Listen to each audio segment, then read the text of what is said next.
Siamo a Venezia, il sole naturalmente ci accoglie per presentare cosa? Per presentare una guida, ma una guida speciale, una guida digitale che potete trovare sul vostro tablet, sulla vostra telefonino, perché questa è la particolarità di Venezia, la guida dei vini del Veneto prodotta da Ice Veneto. Siamo in compagnia con coloro che in qualche modo oggi hanno presentato questa guida. Emanuela, ci vuoi presentare i nostri ospiti? Sì, abbiamo innanzitutto il presidente regionale di Ice Veneto, Marco Aldegheri, poi abbiamo il responsabile regionale per la guida a Venezia che è Giovanni Geremia e poi abbiamo il padrone di casa, il delegato di Venezia Giampaolo Breda. Giampaolo, ci hai accolto con un bellissimo sole, ma non solo. Naturalmente quello che era importante oggi era proprio in qualche modo dare un contesto giusto a una guida importante come quella di Venezia. Una guida che si chiama Venezia, dove poteva trovare la sede per poter esprimere così attraverso le eccellenze e anche delle degustazioni guidate questi vini, e abbiamo trovato proprio la sede qui fronte Canal Grande e per parlare di riferimenti proprio a Venezia come premi, il Fero, il Ducato, Rialto e via dicendo, quindi noi speriamo di poter essere sempre rappresentanti in questa delegazione di questa guida.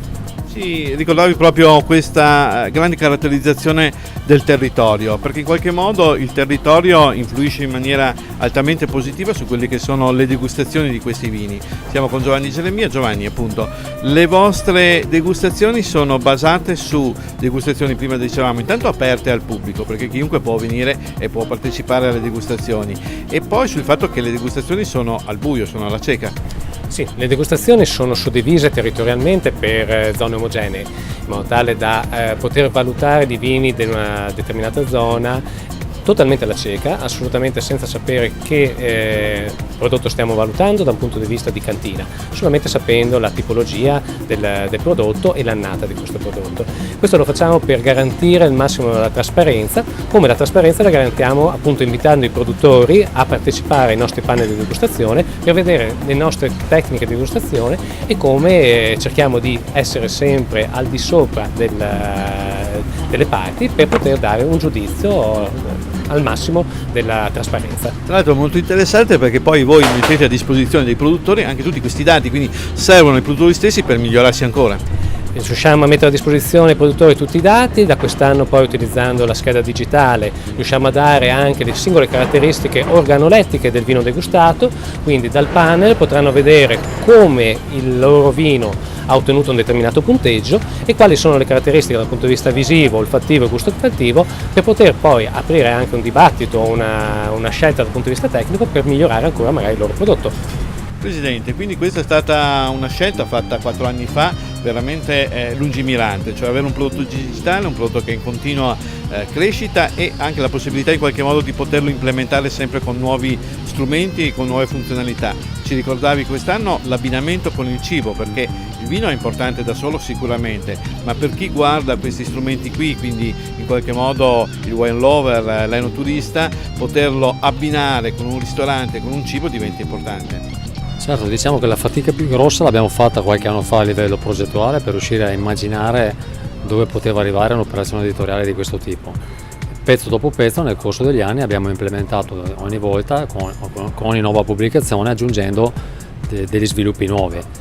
L'abbinamento al cibo era e rimane una delle nostre caratteristiche principali, su quello ci distinguiamo sicuramente come mondo professionale ed era abbastanza naturale per noi poter immaginare che prima o dopo l'abbinamento potesse diventare qualcosa di più interattivo anche su una guida di questo genere. Quindi per la prima volta quest'anno sul serio riusciamo a mettere a portare alla fine questo lavoro e quindi trasformare quell'obiettivo in un risultato acquisito. Manuela, tra l'altro noi abbiamo appena assistito appunto alla presentazione di questi vini che sono stati premiati e a queste degustazioni guidate appunto dai sommelier dell'Ice che in qualche modo presentavano il vino e c'era l'abbinamento, cioè veramente è stato bello come tutti si sono misurati con un possibile o probabile abbinamento culinario, no?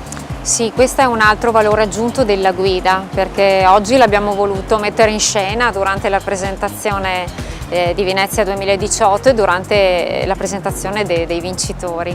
Però ecco, anche sulla guida online è possibile per ogni vino ricercare anche l'abbinamento proposto dal sommelier. Quindi questa è un'informazione in più che riusciamo a dare sul vino per collocarlo anche nella tavola con il giusto abbinamento. Quest'anno poi ci sono anche altre novità, come dicevamo prima.